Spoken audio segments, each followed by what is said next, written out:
All right. Hi, everyone. This will be our video for week 3 already. And as you see here, we're going to be watching the film Eat, Drink, Man, Women. So I'm going to say a little bit about that and then about the readings as well. First thing I'll mention is, and I'll post this elsewhere, I'll be showing the film this Friday at 10:30. Again, I'll put that in the email and so on. But I wanted to say a few things about the film Eat, Drink, Man, Women. I don't want to block it too much here. But this film comes out in 1994, so it's just 1 year after The Wedding Banquet. So Lee is on a roll, and this is actually considered, this is the third of his films that he made, and it's considered to be the third film of what they call in Taiwan his father trilogy. And here that's become known as the Father Knows Best trilogy, as a kind of play on, I guess, that TV show, or perhaps it's maybe even a more accurate way of understanding these films. We're also going to see the mother from The Wedding Banquet in Eat, Drink, Man, Woman. She's going to have a different kind of role this time. Again, I think you'll see what I mean about what a great actress she is. She plays a very different kind of role. I think we'll also see her as a little bit constrained in terms of what that role can be, but she's marvelous. And so this film is now, we're back in Taiwan. So this is pretty much, as far as I can think, totally set in Taipei. And so now we're going to see the father's relationship, the father being played by the same actor, Long Shong, that we saw in The Wedding Banquet. Now we'll see him with his 3 daughters that we see here. And so it's a different way of Lee, I guess, at that point in the 90s, trying to understand what it was like, what it meant to be a Chinese father in Taiwan, in this rapidly changing world. We're going to definitely see the life represented of mainlanders who lived in Taipei. We're going to talk about Taipei being this real center of mainlander life and culture, and the political capital, of course, of Taiwan. We're going to see that represented pretty thoroughly, the kind of their sphere that they encompass, or that they kind of fill up. Their advantages, I think you might get a sense of some of the advantages that come from, in the 90s at least, of being from that heritage. The bonding far from home. And again, even if we think of these people as someone who'd been in Taiwan for 50 years, and we might think, well, they must be Taiwanese now, but so many of them still think of China, and they still see themselves as being very, very far from home. And again, many of them would have stories, perhaps like we saw with Mr. Gao in The Wedding Banquet.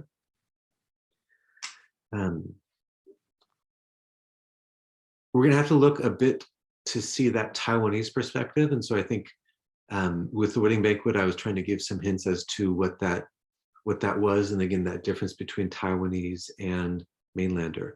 And I hope it doesn't seem like I'm really trying to emphasize this, some kind of enmity or rivalry necessarily, but there is a difference that plays out in a lot of different ways. So we're going to try to figure out how that shows in this film. We'll see this as a film that's like The Wedding Banquet, in that it has a really tight plot. You could also call it another comedy of deception in several different ways. But now, instead of seeing The Wedding Banquet and the family expectations or obligations of men, now we're going to see the obligations that these 3 daughters have that we see here, and their relationships they have with the men in their lives, and then what they owe to their father. How to be respectable, with the different ways that we'll see them being respectable or not, or appropriate, good daughters. And I think it's going to give us a lot to talk about. And I think it's like The Wedding Banquet a lot, in that it's very sweet, it's very warm. I love this film in many ways, and it's got problems. And so I think we'll probably have a similar kind of discussion. By the way, I thought the discussions on The Wedding Banquet were just great. And so I hope that people have kind of seen how we're doing this. I keep saying we're going to spend some time in the small groups. I just need to get a little bit better with, making that kind of plan and committing to it. I've found it hard, though, to leave the discussions we've been having, because they've been really rich. But I do understand the importance of having those smaller group discussions as well. So we will very hopefully be getting to those soon. I just wanted to mention a few things about the readings as well. And so there's one chapter from Roy, the political history we know so well now. And so this is getting us all the way up into the 80s. And the chapter is called Taiwan and the Cold War. So there's a few main sections of this chapter. The dream that we've talked about of the KMT, of fighting back to China, of finally returning home, obviously that doesn't happen. And so there's a lot of people by the time these films are made that we've seen in the 90s who are essentially stuck in Taiwan. They were able to start traveling back to China in the late 80s. That's a whole other really interesting history. Maybe I'll spend a little bit more time during class talking about that. But when a lot of these people from Taiwan go home in the late 80s, what they see there is also very saddening as well, very traumatic as well, and what's been lost there, the way that people in China, people maybe in their home village now see them after they've been in Taiwan for 40 years. So again, these readings aren't necessarily exactly about these films, but hopefully you're getting a sense for the background they provide. So anyway, so that dream of returning home, of representing China, again, being called the Republic of China after being in Taiwan for so long, excuse me, but you definitely get that sense then of, it's not this party, the KMT is not the kind of party that is going to say, well, we've been away from China long enough. It's okay, we'll just represent Taiwan now. That hasn't happened. That doesn't seem to be in the future of that party. That's the job of the opposition, or what was long the opposition party and is now the ruling party, the DPP, or the Democratic Progressive Party. That's the party that does stand for independence. But the KMT, the Nationalist Party, is really still committed to some kind of unification, or at least alliance of some sort with China. But anyway, going back to this chapter, we'll see some skirmishes with China. It was never a hot war. It was still a Cold War, but with skirmishes here and there. A lot of kind of harebrained schemes that Chiang Kai-shek came up with, of having the CIA train fighters that would parachute into China and try to start revolutions and try to bomb railway stations and try to bomb ports and things. And those people were all just vacuumed up pretty quickly after parachuting in. There's a lot of, we've talked about Cuba, and so it's that same period, of course. And so there's a lot of probably pretty similar energy and effort that goes into trying, what can we do to destabilize the government of China? And what you'll see in the chapter is that we want to support Chiang in some way. The US is trying to support him in some way, but not to the extent that he wants him really trying to fight his way back.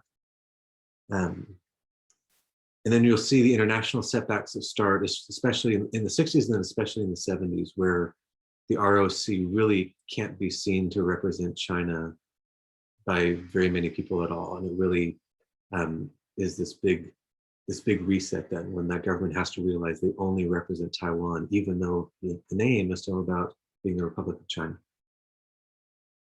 And so that's the world that we will be coming into in the reading from Lou for this week, for week 3. So there's chapters 3 and 4. And so hopefully you're following along with her. And so we'll see here in the 70s, she's studying abroad.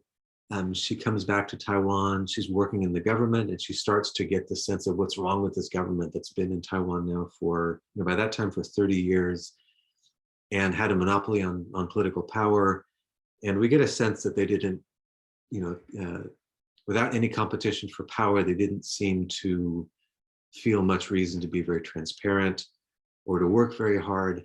We've already seen her critiques of the environmental disaster that went along with that kind of just neglect of Taiwan. Again, the mindset is simply, this is a place we're going to be for a while until we fight our way back.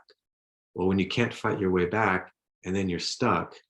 So in the 80s is when Chiang's son, the next president, technically 2 presidents later, kind of grapples with that for the first time and understands that they're going to be in Taiwan for a while, and starts to really treat Taiwan as the place where they're going to be. But what we're going to see, what Liu is seeing in the 70s again is this government that's trying to represent China. It's clear to everyone they're not making their way back. It's embarrassing. Taiwanese people mock them for that big gap between the mainland dream and the reality that they're stuck here in Taiwan. We see her trying to, she's essentially understood to be the founder of the feminist movement in Taiwan. So we'll see the steps that went into that, the struggle that went in with that, running for parliament in the late 70s. One of the great phrases that she uses is fighting toothbrushism. And that's part of her political platform. And the idea is she calls toothbrushism the, I guess, the mindset of these mainland officials who always have a suitcase packed to get out of Taiwan if things go wrong. And what she's trying to say is, as a Taiwanese person, this is where we are. We didn't, we don't have the sense that we're ever going to go anywhere else. This is where we are. And so her whole political career is really based on that idea of, again, she's one of the people who would see the KMT as a foreign regime, as a Chinese regime, as a mainland regime, and really sees the need for Taiwanese governance. And again, we've talked about her that she's known for taking a pretty strong position on that. So I think that one could definitely critique that way of seeing things. Later on in the 90s, we'll see when there was more kind of bridges built between Taiwanese and mainlander communities and trying to kind of understand we're all here on Taiwan now. We get into more of that as it comes. But at this time in the 1970s, under martial law, under very strict control of politics, these Taiwanese activists really pushed that kind of narrative of, local loyalty versus mainland loyalties. She makes a couple of references that are interesting. I mean, I think they're flawed in the way that she genders the island of Taiwan and its political fate. But she makes a couple of points where she compares the fate of Taiwan to women who are forced into passive roles, or young girls who are forced into this sort of kind of like pre-marriage, which we can talk about that if people have questions about how that worked. Again, I don't think that those are my favorite kind of political, like analogies to make or explanations to use. But, they might have some value, at least in just seeing if we can understand what she was trying to say. And I think she's qualified. The way she suffered and struggled for civil rights in Taiwan, I think she's allowed to make that kind of analogy. And then the other substantial reading is a chapter called Hot and Noisy. And that's by an author, also comes out in 2004. And that's about night markets. And so you may know something about night markets in Taiwan. And it's essentially like street markets where there's just a lot of food and a lot of goods being sold on the street. It's super fun. It smells great, just like this mixture of all sorts of food. The reason I chose it is because it's presenting kind of a different perspective than the food we see, the food culture we see in the film. We're going to see the father in Eat, Drink, Man, Woman as this master chef. We'll see fast food represented. But what we don't really see is, and again, I think it's part of what I was saying earlier, kind of a Taiwanese perspective. And so the night market scene that this chapter was about, or this essay is about, I think provides that backdrop. And so we can kind of get a sense for what else is going on between, or besides super high level Chinese cuisine of the finest traditions and great expertise, and then fast food. I'm mentioning fast food because the younger daughter here works at Wendy's, as we'll see. But Hot and Noisy is then this other kind of food culture that's hopefully giving some background to what else is happening in Taiwan. So hopefully these are useful. Hopefully these provide some ideas of how to put some of these, the film together with the readings. Again, I really like this film. I've always thought it was just fabulous, sweet in many ways, tightly constructed in many ways. and also flawed, as has become clearer over the over the decades. But I'm really looking forward to watching this one with you and talking with you more about it. So I will see you all soon. Take care.